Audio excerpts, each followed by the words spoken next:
Silicon ಸಿಟಿಯಲ್ಲಿ ಇಂದು ಬೆಳಿಗ್ಗೆಯೇ ಜಾರಿ ನಿರ್ದೇಶನಾಲಯ ಇಡಿ ದೊಡ್ಡ ಕಾರ್ಯಾಚರಣೆ ನಡೆಸಿದೆ. ಬಿಟ್ಕಾಯಿನ್ ಹಗರಣಕ್ಕೆ ಸಂಬಂಧಿಸಿದಂತೆ ರಾಜ್ಯ ಯುವ ಕಾಂಗ್ರೆಸ್ ಅಧ್ಯಕ್ಷ ಮೊಹಮ್ಮದ್ ನಲಪಾಡ್ ನಿವಾಸ ಸೇರಿದಂತೆ ಬೆಂಗಳೂರಿನ ಒಟ್ಟು 17 ಸ್ಥಳಗಳಲ್ಲಿ ಇಡಿ ಅಧಿಕಾರಿಗಳು ಏಕಕಾಲಕ್ಕೆ ದಾಳಿ ನಡೆಸಿದ್ದಾರೆ.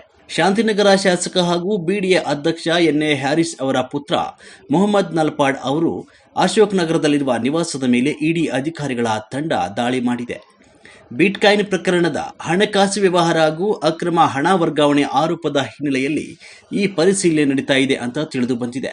ಬಹುಕೋಟಿ ಬಿಟ್ಕಾಯಿನ್ ಹಗರಣದ ಪ್ರಮುಖ ಆರೋಪಿ ಹ್ಯಾಕರ್ ಶ್ರೀಕೃಷ್ಣ ಅಲಿಯಾಸ್ ಶ್ರೀಕಿ ಜೊತೆ ನಲಪಾಡ್ ವ್ಯಾವಹಾರಿಕ ನಂಟು ಹೊಂದಿದ್ದಾರೆ ಅಂತ ಗಂಭೀರ ಆರೋಪ ಕೇಳಿ ಬಂದಿದೆ.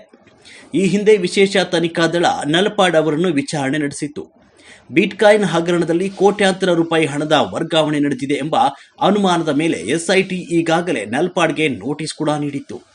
ಇದರ ಬೆನ್ನಲ್ಲೇ ಈಗ ಇಡಿ ದಾಳಿ ನಡೆಸಿರುವುದು ನಲಪಾಡ್ಗೆ ಬಂಧನದ ಭೀತಿ ತಂದೊಡ್ಡಿದೆ.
আমি স্ক্যারেটও ছিলাম।